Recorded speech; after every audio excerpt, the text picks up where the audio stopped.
Welcome to Weekend Night Live, hosted by Samuel Jacobs Abbey, where we play music, talk shows, and interviews on Be Inspired Podcast Network. Stay tuned and keep your dial on www.beinspiredpodcast.com. Don't forget to stay connected, be inspired, be unique, and be different. Hello, my name is Quan Green, and I would love to share some products that I found that are very beneficial to not only my body, but I'm sure that they would really help your body. I found out that a lot of us are impacted and we need to be detoxed, and I found some wonderful products that will safely detox you and help you to eliminate the waste and feel good about yourself. We also have products that will help grow your hair and give your skin more vibrant radiance and suppleness and help with wrinkles. I also have products that will help with joint pain as well as help you to lose weight. These products are all natural, therefore you don't have to worry about putting something in your body that's going to add problems to the problems that you may already be facing. So if you're interested, please give me a call at 706-426-1471, or you can email me at preciousjewel492@gmail.com. Thank you and have a blessed day.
Hi, my name is Samuel Jacobs Abbey, and I'm the host of Be Inspired with the Weekend Night Live with Samuel Jacobs Abbey on Be Inspired Podcast Network.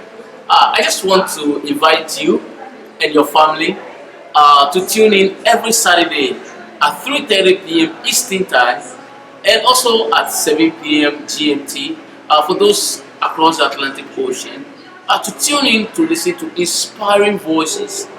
To listen to our interviews, individuals who have excelled in different forms of life.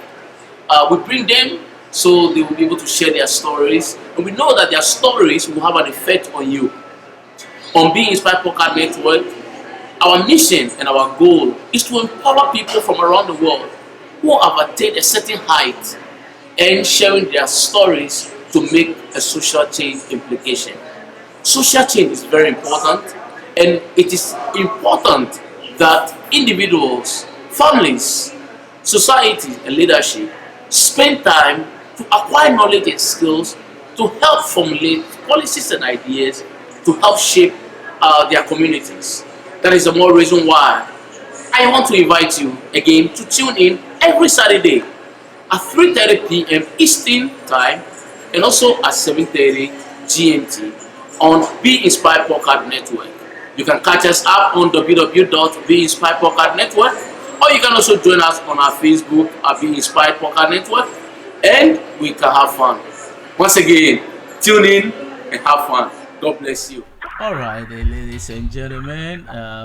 Once again, let me take this opportunity to welcome all of you to our Weekend Night Live with Samuel Jacobs Abbey, and the Weekend Night Live is brought to you by Osmosis Incorporated, and I just want to say a big thank you to all of you for tuning in, ready for this show. We are excited that you've all spent some time to review some of the areas of interest for today's discussion. particularly in the area of child sexual abuse, which is a very important topic that today we wanted to spend some time in discussing. But before we get into that, just for the sake of those who are joining us for the first time from around the world, Be Inspired Podcast Network emerged as an innovative and a cutting-edge radio program full of inspiration and information, with a mission to provide a platform that helps people to solve problems, make informed decisions, and also to craft solutions to address societal most complex and controversial issues. And we do this by identifying individuals from around the world who are doing excellent job, particularly in the area of social change implication, get them to our studios, use their knowledge and their skills to provide empowerment to our community. And so today is no exception. Today we are going to discuss a very touching subject, a subject which a lot of people have sent me messages expressing their frustration why we have not been able to bring such situation under control. Now, for victims, the effects of child sexual abuse can be very devastating. Victims may feel significant distress and display a wide range of psychological symptoms, both in short and long terms. They may feel powerless, ashamed, and sometimes distrustful of others. The abuse may distract victims' development and increase the likelihood that they may experience other sexual assaults in the future. A child who is the victim of prolonged sexual abuse usually develops low self-esteem, a feeling of worthlessness, and an abnormal or distorted view of sex. The child may become withdrawn and sometimes mistrustful of adults who can help them, and subsequently leading to some suicidal thoughts. Today I am very excited and very happy that we are very privileged at Be Inspired Radio today, that we are going to interview a friend, a brother, somebody who have done a lot of work in the area of child abuse and dealing with victims, and by no means an ordinary person. Nana Odoi Gyampoh, a child rights activist with a keen interest in juvenile justice. He is also a broadcast journalist with multimedia group as a presenter of Ghana's most authoritative children's program, Asempa Children, which is aired every Sunday at 1:30 p.m. GMT on Asempa FM based in Ghana. Mr. Gyampoh is a product of Accra Academy High School, a professionally trained teacher from Accra Teachers Training College, and also a product of University of Ghana. Mr. Gyampoh is involved in many initiatives, including being a consultant to local and international non-for-profit organizations. Among them include the Ghana Girls Guilds Association, Plan West Africa, and International Needs Network. With his rich public relations background, Nana Odoi Gyampoh worked as a communication director for many organizations, including Dan PR Services, as a TV presenter and editor-in-chief of Junior World Journal newspaper. Nana and his group has trained and empowered well over 10,000 young kids or children, and still counting. Friends from around the world, thank you so much for your patience and for being with us. We have over 17,000 people ready to listen to our guests. And so, like we do at Be Inspired, I want to take this moment to welcome my own friend, Nana Odoi Gyampoh, to the studios of Be Inspired Radio. How are you, Nana? Thank you very much, my brother. I'm very well. Hi to our listeners all over the world. It is 7:30 here in Ghana, and we are very much ready for action. Good evening. Thank you so much. Thank you so much for availing yourself to today's show. We are very grateful. And so, before we go straight into our conversation, my listeners have just prompted me that they are getting a feedback from you. So if you are closer to your set or your feedback is coming through the system, they just prompted me. So if you can take care of that, then we'll roll. But having said that, today is a very important day for us because of this topic. This topic, when we agreed to discuss this topic, we shared it with a lot of people. And interestingly, though, we've received so many comments and so many questions. And so I'm sure once we dive into the conversation, we'll be able to bring all the pieces together. Let me take this opportunity, first of all, to give you the opportunity, Nana, yourself, to introduce yourself. I know I said a lot of things about you, but of course, there may be one or two things that may have skipped me, and it will be great for you to point them out. So why don't you spend a minute or so to give us a quick introduction of yourself? Right. Thank you, Mr. Abi. My name is Nana Odoi Gyampoh. I'm a broker journalist with a multimedia group. I'm with Sempa FM. I've been working as a children's rights activist for well over 8 years and still counting. I've had a lot of engagement with children on different levels. Why? Because children are always the future of every single country.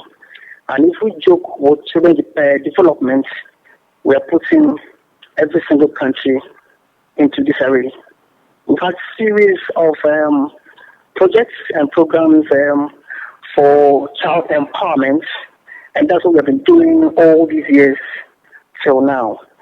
I've been involved in a number of campaigns to empower children, campaigns to save children from sexual abuse, campaigns to save children from hunger. Not some of them that you can all access on the web includes Remove Child Beggars from the Streets Now.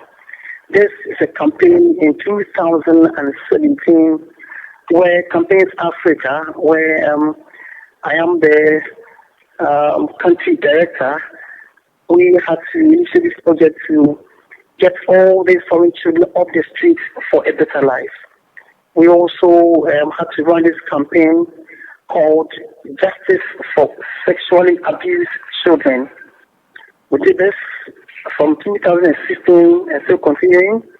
Why? Because we think that children need special attention in respect of child sexual abuse.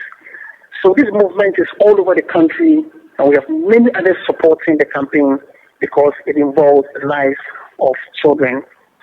We also produce stories on violence against children, and this was a Plan Ghana project where we went to 3 different regions in Ghana to collect stories from children who have gone through various forms of abuse. In the area of road safety, we launched a program dubbed Accident-Free Season, Children Say Yes campaign. All these are projects we have run here in this country. And it's informed the world that it's been good, it's been result-oriented, getting liberated, does not confess, the job is enormous. We have a lot to do. It's not a one-man affair. All hands on deck. We call the world to take action to save children from all forms of abuse. Very good, very good, very good. With that background, and so what we're going to do is that before we dive into the conversation, I want to play a short documentary, maybe 2-3 minutes documentary for my listeners to acquaint themselves with the topic. And this is a struggler with childhood sexual abuses. And when we come back after the documentary, we'll dive straight into the conversation, and that will help us to decode the mystery around this issue of child sexual abuse. So, folks, hang in there and listen to this piece of documentary. Hey everyone, today I want to talk to you about a better understanding of childhood sex abuse. So stay tuned.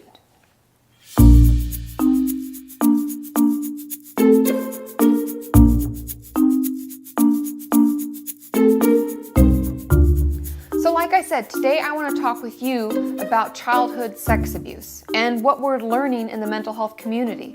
Now, I stumbled upon an old article in the Psychology Networker, and it's by Susan Clancy, and it's called The Trauma Myth. And I want to read you a little excerpt about what she's learned through her research and what we're learning as a mental health field as a whole.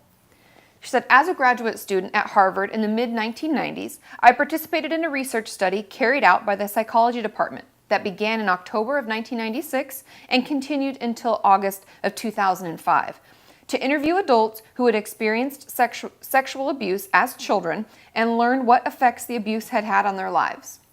Although I was sure I knew what I would discover, that the abuse would be remembered as a horrible experience that overwhelmed the people I interviewed with fear when it happened and had always been viewed as a traumatizing occurrence. What I heard in the hundreds of interviews I conducted was something quite different.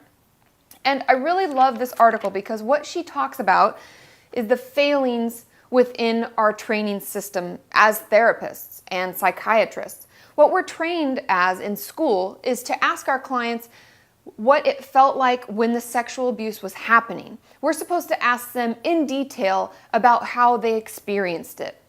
Now, we still know that talking through our abusive past in detail is the best way to heal from it. We learn that it's not so important about how they felt then. It's more important, and the most important question we can ask is, when did you first discover that you'd been sexually abused? What's talked about in this article is something very powerful, in that we are usually, when we're children suffering from sexual abuse, it's someone usually that we know very well. It's someone we trust. It's someone that we love. It's someone in our lives that has been placed there to take care of us. It could be anything from a brother, a father, a mother, a grandmother, an aunt, an uncle, a babysitter. It could be any number of people like that. It could be a neighbor that watches us after school, and it's someone that we know well. And when it's happening, they found that most people didn't realize anything bad was happening. We don't know. When we're children, we don't know what's right and wrong. We don't know that what's happening is something that we should be reporting or something that is horrible and traumatizing. They found that most sexual abuse, although not all is the same, but most was not violent or scary. It was honestly something that people didn't understand. And so that leads, in the recovery process, it leads us through a very different path from what we thought before. The first is usually what they call like reconceptualizing. All of a sudden, we'll have like a moment when some people that they interviewed described it when they're like 8 years old to 12 years old. It's usually in that range when they watched their first romantic comedy, or they had their first experience of maybe walking in on someone making out in a movie theater, or seeing someone making out somewhere, or walking in on their parents having sex, or any number of things that can happen to us in that age. And boom, they realize they'd been sexually abused. And that's why it's so important to find that out, because at that moment, we have to reconceptualize the whole past, our whole past with that person. What we thought was okay or might have not been traumatizing or terrible or anything like that is all of a sudden horrific. And that's the time when people find they struggle the most. They may fall into a bout of depression or anxiety. Eating disorders can start, self-harm can start, because we don't really know what to do with all that has happened to us and that we realize what's happened to us. We don't always see a clear path. So what we find is that the first things people usually experience is betrayal. Because like I said, those are people that we trusted. And so we have to rethink that whole relationship. And they may still be in our lives. And it causes us to feel completely taken advantage of, which leads us to the second step that they found, which is self-blame. Now, that's the hardest thing to overcome as a therapist with a client, is making them realize that it's not their fault. You were a child. You didn't know what was happening to you was even something that was bad. Your brain isn't even able to understand. You don't even know what those behaviors mean. But we struggle with that when we realize as older people, maybe young adults or older adults, when we realize we've been sexually abused, we blame ourselves. I've had clients say like, well, I just went back for more. Like, why didn't I tell my mom or hide under my bed or lock my door? Any number of things, because we didn't know. We're not the adults in these situations. They are. They're at fault. They're to blame. Okay? Which leads us to the last and final step that they talk about, and the one that we have to work on the most, which is shame. A lot of times if we haven't realized we've been sexually abused and all of a sudden we realize it, we're rethinking our relationships, we're trying to figure out why we were betrayed, we blame ourselves, and then we feel really embarrassed and shame-filled about what happened. And it can be really difficult. But learning about this and recognizing the steps and noticing what's happened to us, finding a therapist and talking about it with them can really help us heal. It is not your fault that this happened. It is the person who did it to you's fault. You were a child. You didn't know any better. And even though it may not have been traumatizing when it happened, it's traumatizing now. So I would encourage you, if this is something that you've been struggling with and you've been worried about seeking help and you feel shameful, you feel embarrassed, you feel like it's your fault, know that it's not. There are people out there to help you, and this is something that you can completely overcome. It's something that many people have struggled with and have overcome. Know that you're not alone. There is hope out there. There is a brighter future. So I would encourage you to seek help. There are tons of therapists who specialize in abuse victims. There are people who have groups set up so that you can understand you're not alone and hear other stories and heal together. So if you yourself are worried, please, please, please seek help and keep working with me towards a healthy mind and a healthy body. All right, folks. Once again, let's come back to the studios, and we are again privileged to have my good friend Nana Odoi Gyampoh, who is the host of the Asempa children's program on Asempa FM in Accra, Ghana, West Africa, for those of you who are listening from around the world. And so, Nana, welcome back to the studios of Be Inspired Podcast Radio. Yeah, thank you very much, sir, and hi to the world. Very good. So let's begin the conversation after listening to this piece of documentary as to how people struggle to deal with this encounter. Now, just for the purpose of our conversation, in your own perspective as a journalist, how will you define child sexual abuse? Yeah, thank you very much, sir. Before I define child sexual abuse, I would want us to define child abuse. Now, child abuse can be defined as when a perpetrator intentionally harms a minor. So when anybody intentionally harms a minor, causes harm to a minor, and this harm can be physical, psychological, sexual, or by acts of neglect. This is considered a crime, and this crime is known as child abuse. Now, having defined child abuse, then we can properly define child sexual abuse. So here, child sexual abuse is a form of child abuse that includes sexual activity with the minor, and this is with or without the child's consent.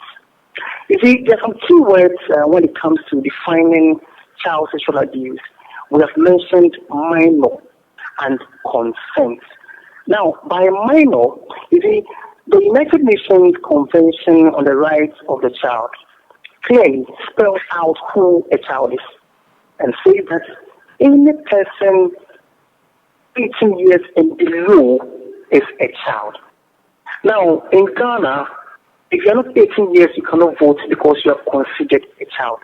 So anybody who is below 18 years is considered a minor. If you have any sexual relations with such a person who is a minor, it is considered child sexual abuse. Very interesting, because your premise of the conversation, you had mentioned that when you willfully or intentionally harm a child. Now, Sure. the documentary we just listened to, the narrator had mentioned that people can sometimes abuse you unintentionally. How do we reconcile from your statement and that of which we just heard? Right. So the word intentionally also here could mean on purpose. Now, if anybody would have sexual intercourse with a child and say this is unintentional, it would be difficult to fathom or understand that statement. If anybody would insert the finger into, the anal region of a child and say this is unintentional, it would be difficult for us to understand the statement.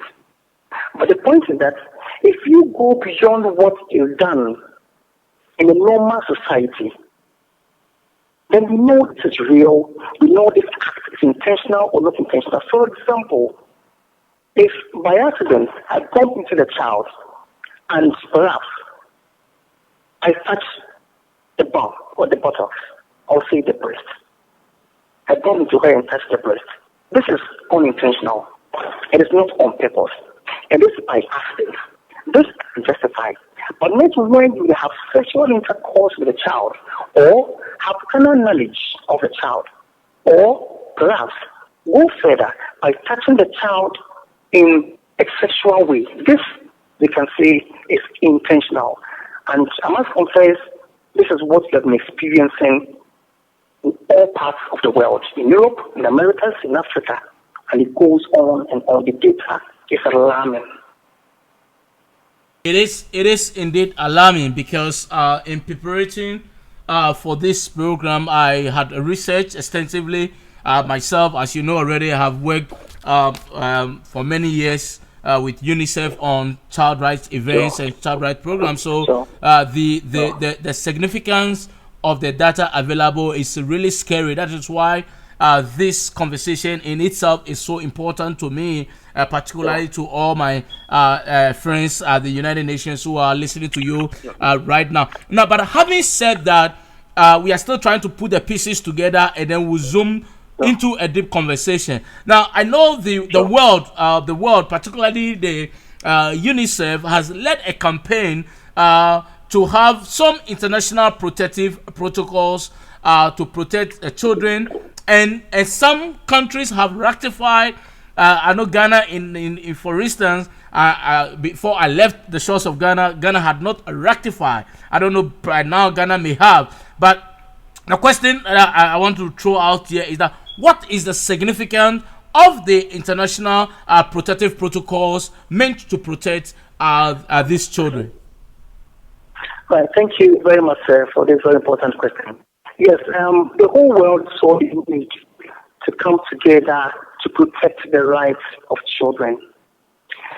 They realized that no country would progress, no country will prosper if the needs of every single child is not taken into account.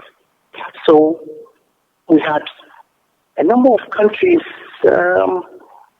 coming together to form these protocols and these laws called the United Nations Convention on the Rights of the Child. In fact, if we want to move deeply into what is in the United Nations Convention on the Rights of the Child, which was ratified by 140 countries and signed on the 20th of November 1989. Now, it is a convention, a human rights treaty, which sets out the civil, political, economic, social, health, and cultural rights of children. Now, it's interesting that for most of these 140 countries who ratified this convention, Ghana was the very first sub-Saharan African country to ratify this treaty. Out of this particular treaty, Ghana, through Article 28 of our Constitution, has a number of laws to protect children. We have gone ahead to also enact this act called the Children's Act 560 of 1998 that spells out in clear terms how children should be treated. Now, all these go to support the international treaty or protocols of the United Nations. Now, I want to give some specifics here. Let's go back to the UNCRC, the United Nations Convention on the Rights of the Child. If we are very careful and to check on Article 34, Article 34 has it to say a government should protect children from all forms of sexual exploitation, and this includes child pornography, child sex tourism, and all forms of sexual exploitation. We have these same laws in our books here in Ghana. We have gone through a research work where many other countries within these 140 countries who ratify this treaty have the same principles within. That shows that all these countries have the will to protect children. The question is, has it worked? That's a very good question, and I like the fact that you ended on that note. That has it worked? Because if it has worked, I am very certain that the numbers will have reduced. In fact, I stumped on the data from the Institute of Medicine and National Research Council, and they had mentioned that the issue of child sexual abuse should be considered as a public health issue. Now, if it is considered as a public health issue, then the factors will be what has been the role of government. Because you had mentioned that according to the United Nations Convention on the Right of the Child, it is mandated or it is perhaps encouraging for countries to ensure that children are protected. So if children are protected, why is it that we continue to have such problems? Because another problem here is, and you are a seasoned journalist, you've investigated some of these things over and over. My concern here, though, is to you, if you can help my listeners to understand, why wait for the problem to happen and then effect an arrest? That cannot change the psychological and the traumatic effect on the child. It has happened already. So what mechanism, from your perspective, very experienced individual, that you want to recommend, or what do you think that government should put in place so that we don't even come to post-victim, but if we can prevent it? Right, thank you. Before I answer your question, I think let's also help listeners to understand and appreciate what the forms of child sexual abuse there is. So first of all, let's find out what would you do that we can that can qualify it to be said as child sexual abuse. Let's take it in a piecemeal. First of all, we are saying that if you expose yourself to a child, if you expose yourself, and by exposing, you open up your nakedness to a child. It could be an uncle to a niece. It could be anybody. If a father would expose himself to a 6-year young girl, a 10-year young girl, a 11-year young girl, exposing his nakedness to the child, it is considered child sexual abuse. Now, if you fondle a child in any way, it is child sexual abuse. Now, if you have actual vaginal intercourse with a girl who is considered a minor, it is considered child sexual abuse. Now, this is an interesting one. If you masturbate in the presence of a minor, if you masturbate in the presence of a child, it is child sexual abuse. Now, this very one is also interesting. Now, we are talking about obscene phone calls or messages or digital interaction in the presence of children are all considered child sexual abuse. It goes on and on. Let me just mention a few. We also have it that producing or owning or sharing child pornography is a hardcore child sexual abuse. Then we also have the vaginal, the oral, the anal intercourse with the minor, which is also child sexual abuse. We have this good old sex trafficking of children. It is an abuse.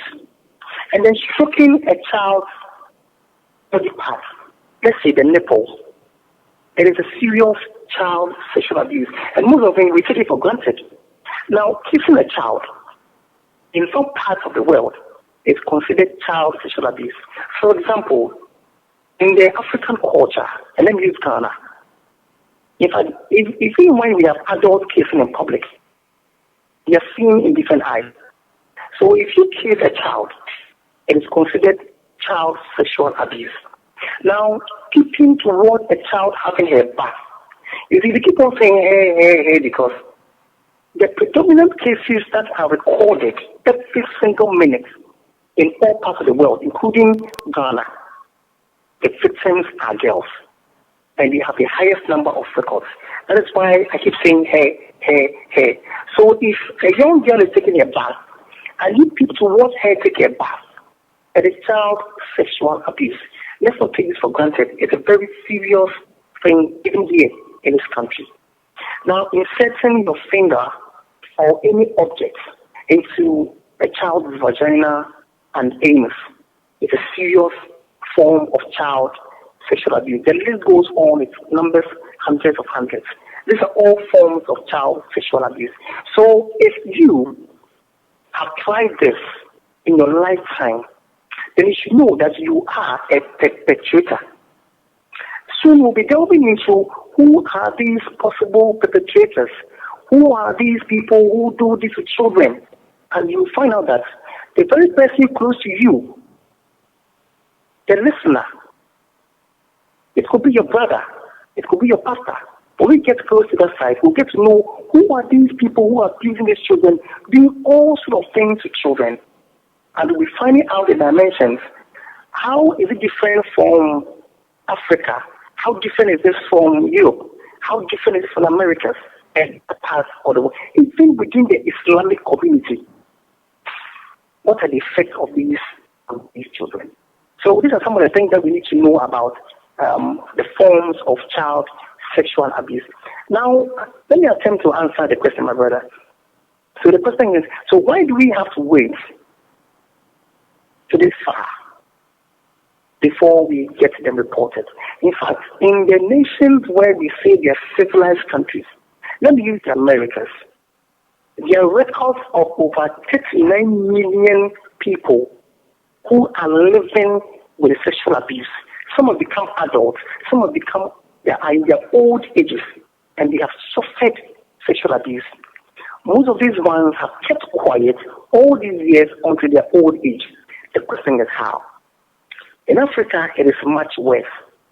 To mention vagina in a local language, say Chi or Hausa or Ewe, if you mention the word vagina in this local language, that particular child who mentioned this is in trouble.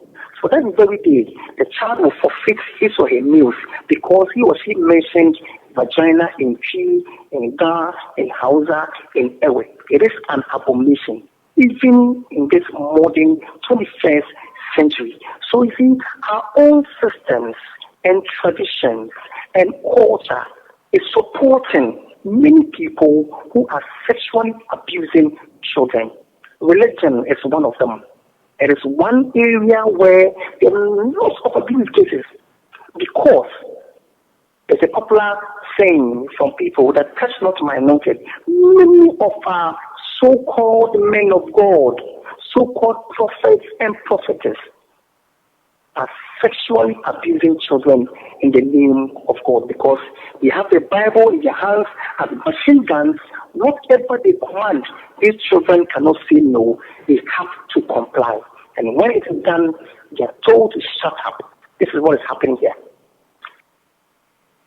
This is very frightening and much concerning as well. But it's interesting. You know, somebody just forwarded an article, and they said that the title of the article, I don't know which country this is, but it says that judge frees a man who had slept with minor, and the judge says that the girl enjoyed the sex. Now, because we don't have time to read the entire articles, but a synopsis of it says that let me real quick. It says that Malindi High Court Judge Justice Saheed Sintiwabi ordered a 24-year-old Martin Charo to be freed after ruling that the 13-year-old girl who had sex with him had really enjoyed the sex. Now, the question that I want to ask, without reading the entire article to bore my listeners, but the question to you is that really, since when did consent become a defense in defilement actions? Right. I think we are now delving deeper into law, and I am not a lawyer. but by the experience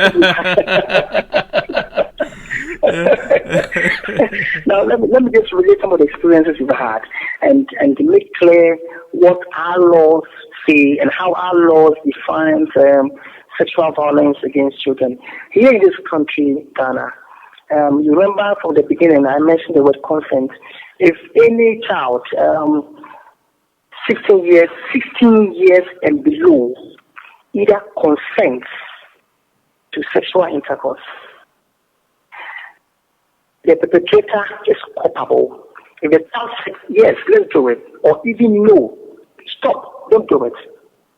If you continue to do it, or the child says yes, in fact, if the child even goes ahead to strip the man naked and up to set the penis into her, you are still culpable. The law should deal with you. As to whether the child enjoys or not, once the child is 16 years and below, you are culpable.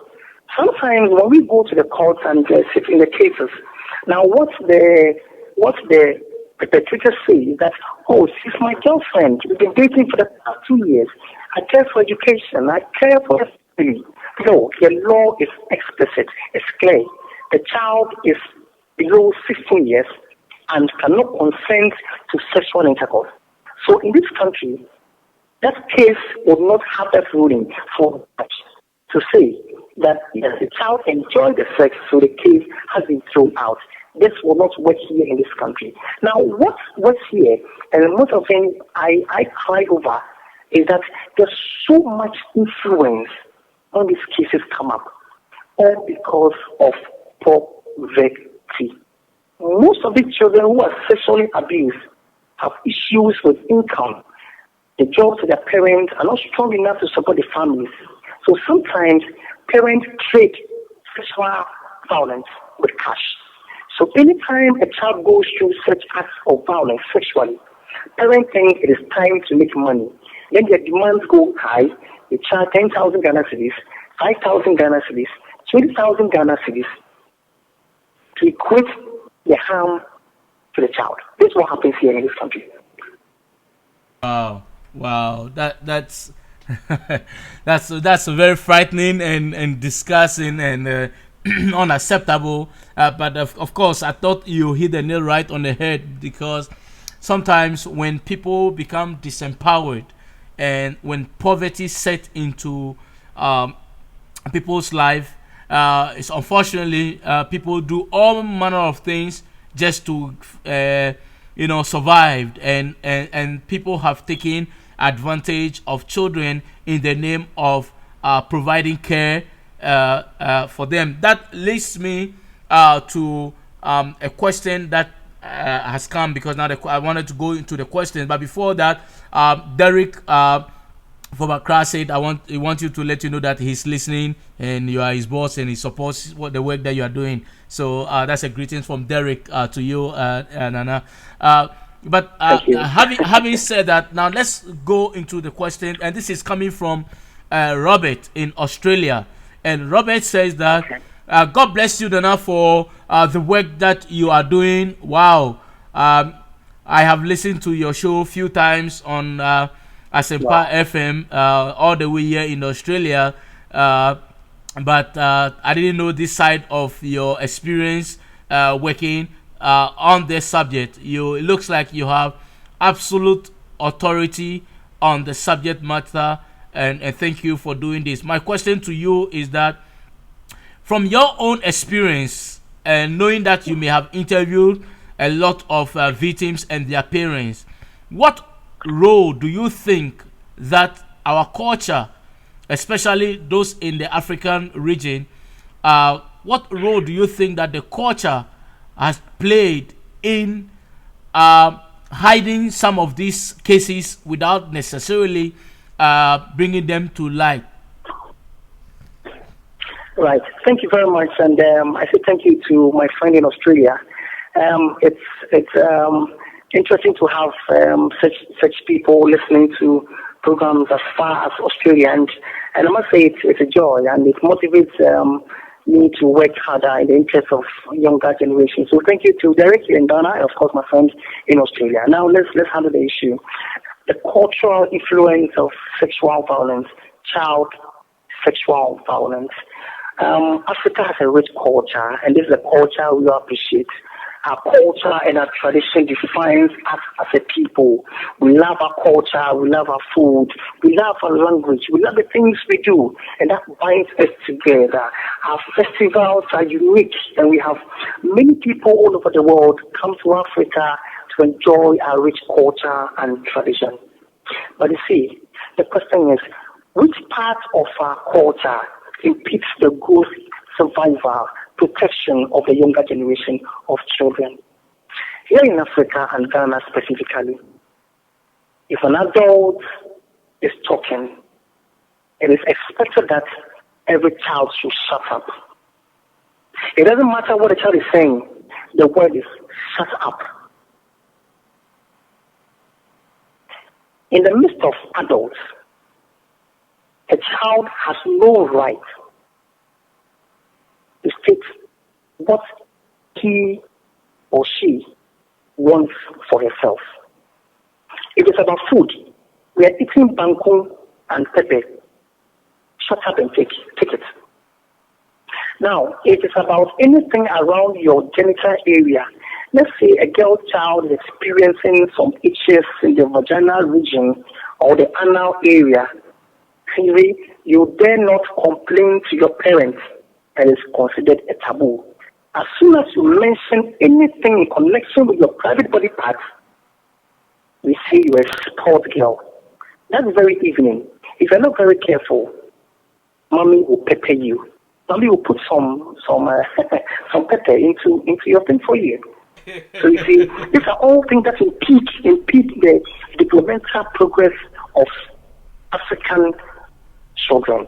And it's sad that in this very era, 21st century, this is very, very, very common, even here in Ghana. Despite our south of our democracy, our freedom of speech, and all these beautiful laws we have in our books, most of them exist only in our books. Practically, it doesn't work.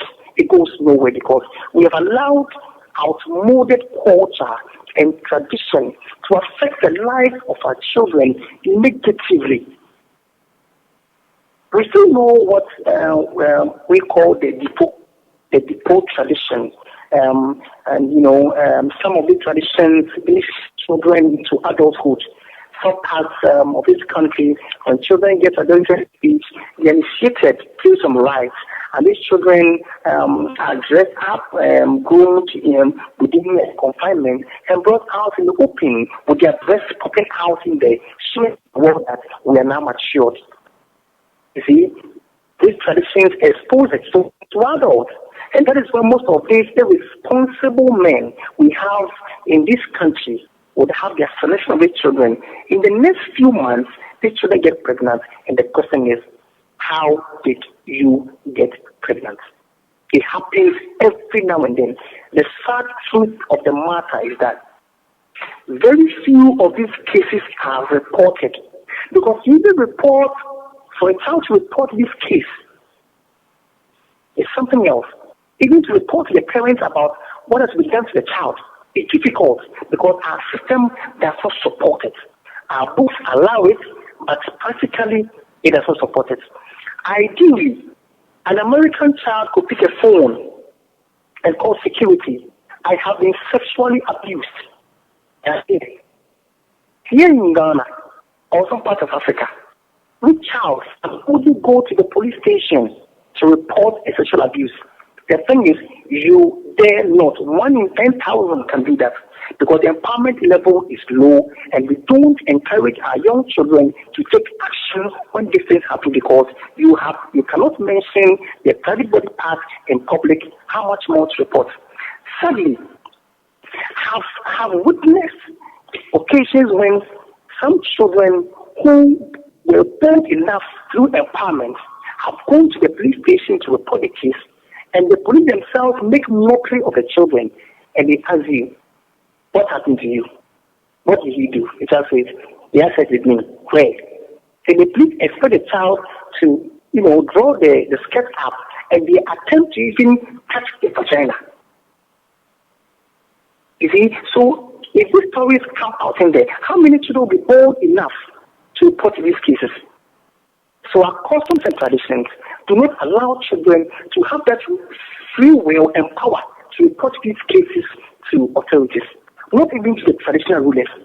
Now, if we go to our typical villages where we have effective chiefs who are running the affairs of the community, when these things happen and it finds its way to the chief, what happens is that the chief orders for 1 goat, let's say some 5 white eggs, a dove, and the dove there will be meant to pacify the gods because there's been an abomination in the town. Somebody has defiled the child, and that ends the case. Sad. That ends the case. So sad. Wow. Thanks so much for that very thorough and detailed response. Now, a question from Jenkins Macedo, and Jenkins is writing from Boston, Massachusetts, and he said, is there a difference if a child experiences prolonged sexual abuse or as a one-time incident? Should child sexual abuse victim be provided services on the basis of how prolonged the abuse occurred? Do children who experience prolonged sexual abuse experience the same level of fear, distress, anxiety, and low esteem as children who were sexually abused during a single incident over a lifetime? This is purely academic question, and just to give you a background, Jenkins is the CEO of Indism Incorporated, a very very strong, powerful organization. So he knows the subject very well. Sure. Right. So thank you, sir, for that very interesting question. I'm happy to have all these very important people helping us to improve the lives of these children. I would want us to, first of all, open up what we should know when a child is abused. So when a child is abused, what are some of the signs that a child will show as to whether it is a one-time act or a prolonged act? Now, these are some of the things parents or caregivers should look out in children who have experienced any form of child sexual abuse. And these could include difficulty in walking, difficulty in sitting. A child could be experiencing bleeding itself. Bleeding, you could see the child is bleeding and staining the dress. The child could have bruises or swellings in the genital area. Sometimes you see bloody dresses or torn dresses or stained underclothes. These are all things that you could give you a clue that the child has gone through some form of sexual violence. And these are all physical signs. More of these signs could also show the child is in pain. You see the child is actually in pain.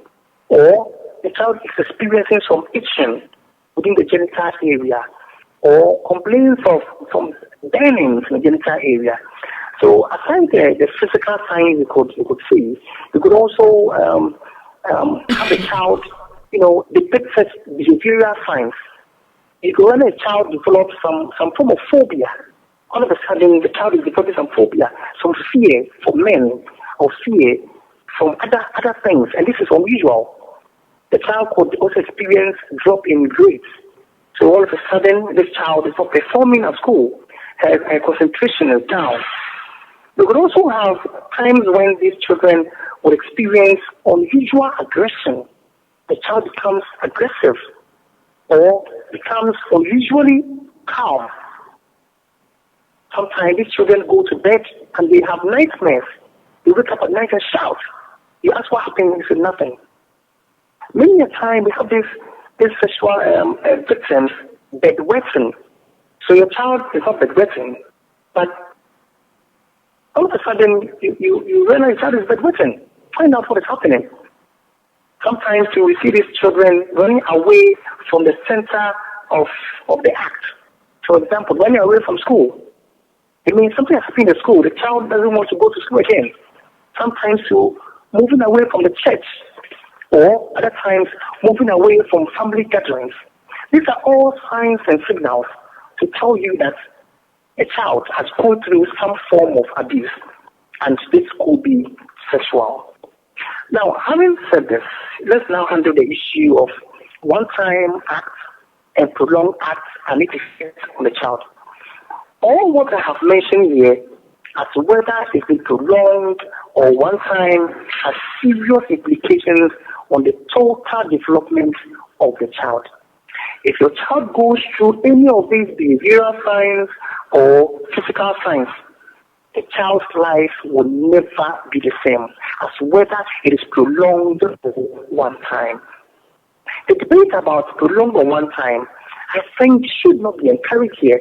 Why? Because if you sit with children, as we have done over the years, and see them tell their stories, even though you have not gone through the act, you feel the pain of the children. In fact, for most of these who have gone through prolonged sexual assault, they themselves have become perpetrators. They do it to their fellow children, sometimes out of pain or payback, or they develop that culture that this is how the world is. Then you also transfer what I've gone through to my other younger generation, and it continues. The cycle continues, it continues, and this is where we are in today. So the conditions prevailing for prolonged sexual abuse victims and just one-time victims are just same, just that for the prolonged ones, what they exhibit and show to the world and act become entirely different from those who have just experienced a single act. And in fact, if you look at the children who have gone through this prolonged sexual abuse, you realize that they change their attitudes over time. You realize your child is not the same again. The child becomes stronger. There's a particular girl here in this country who has been defiled 6 consecutive times. This very girl today has no fear of man. You see her mingling with any kind of man, any type of man, anywhere, anytime. She goes out anytime because she realizes that the most painful thing in life she has gone through a number of times. So what is it there to fear? These same people also feel that the laws do not work. No matter what I do, nobody will save me. So it's either I join them to continue perpetrating, or I want to benefit from such abuse. So they become prolific victims. They now begin to take money from these people who perpetrate this act of sexual violence against children. Wow, thank you so much for this background. So the other question that I have here, this is coming from Lucille, and Lucille is writing from the United Nations Development Program UNDP in Bangladesh. And Lucille says that thank you so much. It's midnight here. I've stayed up because I wanted to listen to this show, and so thank you so much for spending some time to throw light. I know your focus is mostly on African nations, I'm not an African. I live here in Bangladesh. I'm a UN employee here. I work on issues of child abuse and child rights as well. So this subject is important. My question to you, sir, is that how many and what types of interventions should be readily available for families in the child welfare system, and particularly since your focus is primarily on Ghana and Africa, does your country have a welfare system to deal with children who are sexually abused, or do they just people are just put into jails and that's it, and the victim is forgotten? Right. My brother in Bangladesh. We say hi to you and hi to all the UN staff in there. Thank you so much for joining the program, and I'm happy because this is an institutional development. This is what children go through irrespective of where he or she lives. So I'm happy to have all of you on the same platform, and I'm motivated to continue to work harder because I know we have good listening ears who also support the agenda. Right. So in Africa, and specifically in Ghana, we're talking about the support system. In most of the police stations in Ghana here, we have the Justice Department, Domestic Violence and Victim Support Unit. We call it here DOVSU, Domestic Violence and Victim Support Unit. Now, in all these units, we have the children's desk, where specific issues of violence against children are handled and managed. Interestingly, if the departments were working so hard, we would have been recording very low cases of sexual violence. But the truth and the painful truth of the matter is that few of these cases get justice at the court, very few of them. We also have the social welfare department in all parts of the country. Social welfare, and I must say that there are many people who have worked within this sector who are doing so well, but they are limited by law. Sometimes you push and push and push. You realize that your reps are not strong enough to move to the next level of action. You leave the case for the judicial service, and that ends the issue. Most often, they are very powerful hands on this child sexual abuse. In fact, some years back, the perpetrators of sexual violence were farmers, fishermen, who were doing these menial jobs in the lesser towns, in the villages. Today, as we speak, the major perpetrators of sexual violence are the elite class, doctors, professors, medical practitioners, soldiers, policemen, pastors, so-called men of God, teachers, coaches. These are people who perpetrate sexual violence against children. They happen mostly in the main towns. This is how sad the whole thing is. So the dynamics have changed from the previous years when we had this thing happening in the villages. Now it happens in the mainstream town, where these people trust the uncles of their fathers, trust fathers, but sadly, these people who are so close to children engage children in this barbaric acts of sexual abuse. So there are state agencies, there are beautiful laws, there are treaties, there are conventions, but the practicality and the support system for children is sadly very, very, very low, because in most parts of Africa, few people read about the law. If we conduct a survey here in Ghana and find out from 1 out of 10 people that what is in the 1992 Constitution of Ghana, trust me, half out of every 10 people can tell or even give one article of the Constitution. We are a people who don't learn, who don't read, we want to hear and listen. So for such a generation, we will continue to develop people who abuse children and do it with impunity, because our laws themselves are not open. They are not, people are not educated in our laws. The civil society agencies who are paid to educate people on the kind of laws we have are not doing it. So people do this and say, we don't know it's a crime against a child. So the issues are there, the issues are there, but the thing is that we're not handling the issues right. So most children are being misused, and abused with impunity. Wow.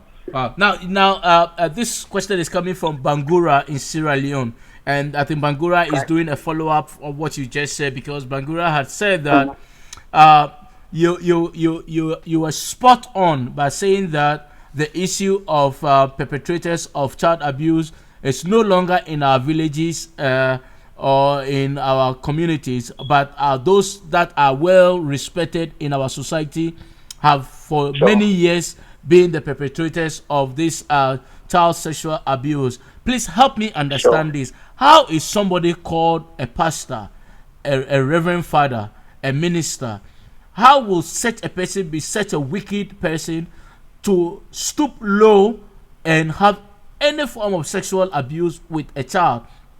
And sometimes it's as bad as children, not only even in the mid youth age group, but as early as 3-4 year old kids. How can you help me understand this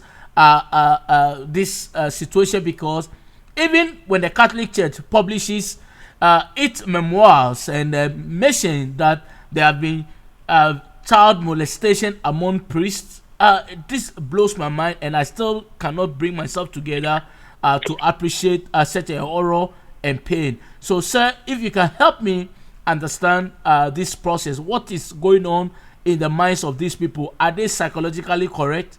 Thank you. Right, thank you very much. I'm happy you mentioned the Catholic Church and the issue of sex abuse. You remember on the installing of a new pope, some few months after he was ushered into office, he went around apologizing for the various sexual offense by his own people. It's an act of shame. The question is, has it changed? No, it is continuing. For many years, the Catholic Church has kept quiet over the issue of child sexual abuse. It has also become an abomination because we can't talk about it. We know that it is a religion that many people, are Catholics. But the point is that if religion will destroy the younger generation, then what kind of religion is this? Should we continue to accept this culture? No. And for some of us, we don't care who does it. The law must apply. Church, tradition, religion is to apply. Now, let me come home to why these so-called men of God have taken on children and defiling them. My brother, you see, in Africa, it's a shame to say that we don't like reading, we don't learn. Most Africans don't learn, we don't read.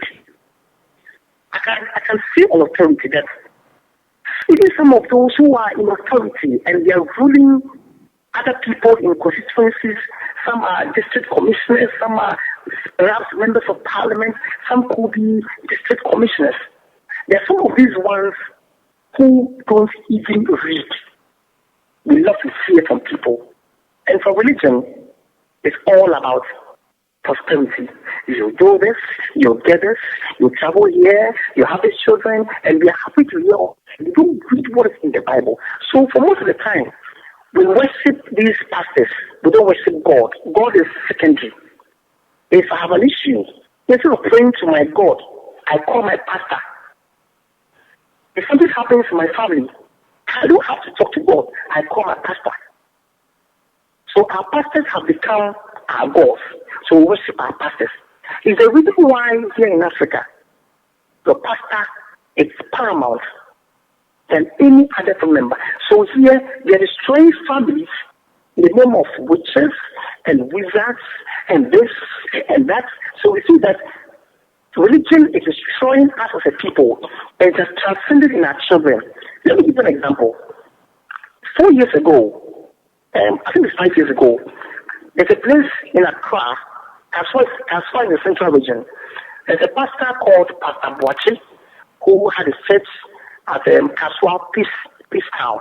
Now, this pastor, what he was doing was that anytime he gets to the church to organize church service, there are two children who are siblings who normally help him to arrange the chairs in the church. So when the children go into the inner room to bring the chairs, the pastor joins the children there and will have sexual intercourse with the children right there in the church room. We investigated the issue. We went ahead to report the case to the Kaswa police station. The case went to the court. Finally, at a point in time, came up to bribe.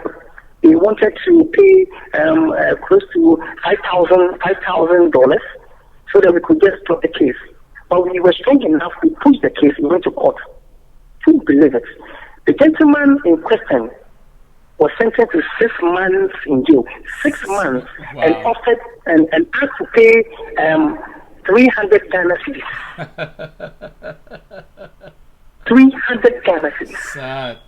It's just one. I can give you names of so many so-called men of God who have constantly defiled children in the name of God using the Bible. The question is, so as a people, all this education we have had, all the training we have had, are we blind to the effect of sexual violence on our children because of religion? Why have pastors become untouchable?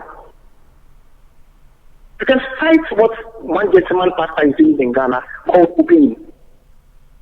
You could read from the net what Odoi is doing with children. And the state is quiet about it. Why? Because he's a man of God. Sometimes we hear this about they have a call, they've been called by God to take action. But I keep on saying that God has called all of us to work on other people to serve Him. He does not call one specific people to work for Him. So if we want to use this kind of call to rob people of their virginity, to defile children, to have carnal knowledge about children, then we have a lot of work to do as a people. It is time to wise up as a people and take the Bible and read ourselves. We are educated. Let's read and find out what's in the Bible. If we don't do so, these so-called men of God will continue to defile our children with impunity. And this cycle will go on and on. We are conducting a survey across the country on youth misuse and abuse, the untold story. We are getting children to tell their stories. I'm sure in the next 4 months, we'll come up with the Ghana report of sexual violence, actual stories of sexual abuse from children. And we'll publish them and we'll give copies to all our listeners all over the world to see what is happening here in our country. And for Campaigns Africa, we are going to replicate this in some other countries in Africa with the support from NGOs who are really interested in the affairs of the younger generation. Wow. Man, this is so interesting. And folks, we work with time. It's interesting, but nobody's paying attention that we've been on for an hour and I think 20 minutes already. The conversation is just getting interesting and we need to wrap it up. So possibly I will ask maybe 3 or 4 more questions that have come in and then we'll wrap it up. There are tons of questions available, but I'm sure Nana Gyampoh will come again and we will finish this conversation sometime very soon. Now this question it's actually coming from Yusuf, and Yusuf is writing from Qatar. And Yusuf said, thank you, sir, for sharing your perspective with us. It is sad that people cannot have mercy on children and prey on them in the name of helping them. My sister was a victim back then when we used to live in Sierra Leone. My sister, as a teenage girl, she was actually as a minor, she was actually sent to live with an uncle in order for the uncle to take care of her to go to school. My sister, I never knew of this until when I saw the flyer about this conversation, and then my sister was sharing to me that while she was with this uncle, she was sexually abused like on daily basis, and the uncle always threatened that if she speaks out, uh, her schooling will be off. It is what you are doing is something that need to be encouraged. And but my question to you is that how do your organization and being a journalist, how do you empower parents and community and society to speak up irrespective of what our judicial system does? Right. Thank you very much, my good friend, and thank you for joining the discussions. Well, empowerment is at a central role in our activities. Campaigns Africa, empowerment is our job. The thing is that our concentration is close to 80% on the younger generation children. Now, we use children as a tool, social, cultural change. Now, the empowerment we give children, we also intend ask them to educate their parents about the effect of some of these things on them. Now, we have access to children. We have a media training skills program in many of the schools here in Ghana. So, day in, day out, we visit the children. We have a chat with them, a private discussions with them. We find out what their areas of interest is. We find their challenges in life, areas of health, education, security, and issue on sexual violence. So when these things are brought out in the limelight, then we find out how possible we could empower them. For example, we ask, in an event you are the verge of being abused by your uncle, what are the options? What do you do? How do you do it? What are the channels of reportage? How do you report the incident? If your parents will not believe you and will throw you out when you report, what is the next option? So we see, we open up all these channels to these young children. And trust me, it's been working. All the schools you have dealt with have felt this kind of empowerment and reflect the things you do. For example, in many of the children we deal with, if you are an adult, you propose to a child, say, yeah, how young are you? Say, I'm 15 years. I'm in love with you. The child could give you an answer that would always be in memory. I am a child. The next time you tell me this, I'll report you to my mother. I'll report you to my teacher. I have many of the children who call our friends, as in Campaigns Africa, or those who even call on our show on multimedia platform as Sempa FM and report perpetrators to us. Sometimes they come to us with their parents and we all find a amicable solution to some of these problems. In most of the cases, it should end in court, but sometimes, let me admit that our laws are not friendly to child sexual abuse. Our laws are so strict that sometimes you get to a level, and even as journalists, you have no option than to hold your brief for some time before you have to continue. Most often, we ourselves as journalists have to foot the bill on some of these cases. You have to follow up in the home, find out what the child is doing. Most often, the child doesn't even have food. The family are not even able to feed the children. So it becomes a burden on you, the journalist, who is working on the child, to feed the family and make sure the case gets fair judgment in court. Sadly, some of these cases are able to last 6 months, 1 year, 2 years, 3 years, and forever in the court. If the perpetrator is so powerful, trust me, most of these cases will never see justice because some of these perpetrators are at the center of power. So they fight their way out. It's a sad truth, but I think it is worth saying it.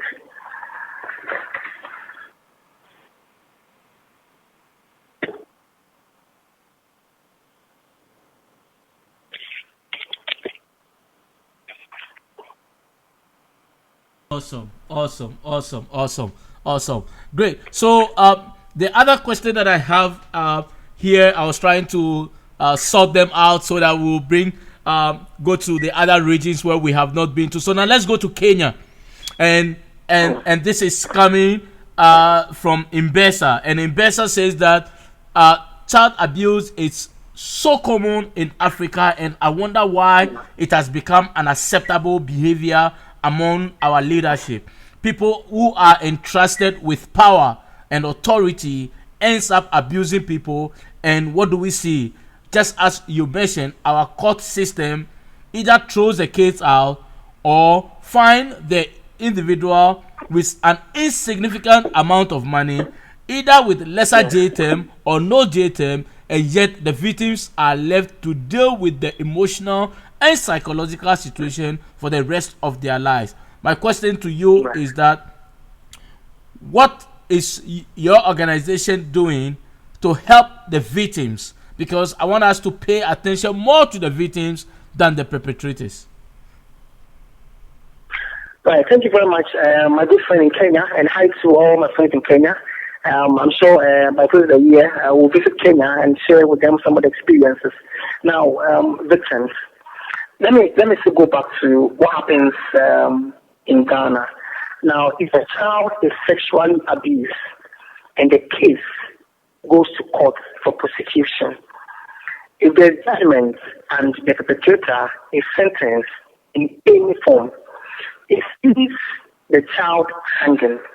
If the child got pregnant, the pregnancy will be cared for by the parents or the caregiver of the child. If the child suffered in form of bruises or some physical pain and the perpetrator is sentenced, the child's family or the caregiver of the child is the one who has to pay for every medical treatment.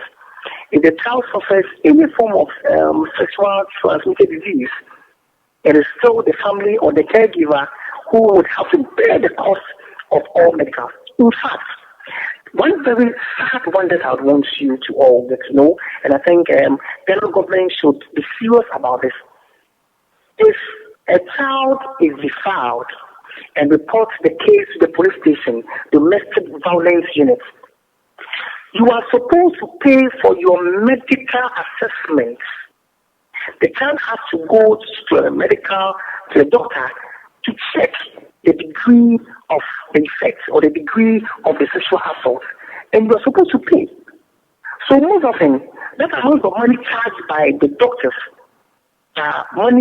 most of the perpetrators and their caregivers cannot pay. So most often, that is the very first step throws out the case. It has happened many times. Sometimes we as journalists would have to provide this money to the caregivers of these children to ensure that we go through the very first process. So there's little that we are doing as a state. Yes, we have beautiful gender minister for children, Otiko Efisajaba, who is strong. She has an experience working with Grand Ghana over the years, so she understands the principles and practices of child sexual abuse. But sadly, some of these people have failed to work with the many well-meaning individuals who are working so hard on the field to secure justice for children. For example, in African setting, our ministers are worshipped. They feel they should be worshipped. So they would not see it as a right to work with people like organizations to ensure that children are getting justice for the very thing they're going through. They always want you to come to them and then they can take you through all those protocols. Knowing that many children are going through lots of issues on sexual violence. So you see, for today's Africa, we alone cannot work. We alone cannot solve the problems. We don't have that huge capacity. Sometimes some of the money that come to our coffers to support some of these children are coming from the hands of benevolent society, people who have seen our work and they are supporting. And the question is, how can we sustain such a means of support system for our younger children? So we are limited in many ways, but we are just doing our best, and we call on all organizations, individuals, groups who have the welfare of the younger generation at heart to support such agenda.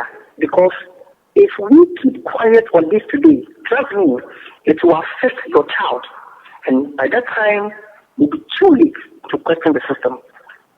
Thank you very much, Nana Gyampoh, for spending some time with us this evening and for sharing light on the subject, the impact that sexual abuse have on children. My takeaway is that child abuse and neglect has no single cause or consequences.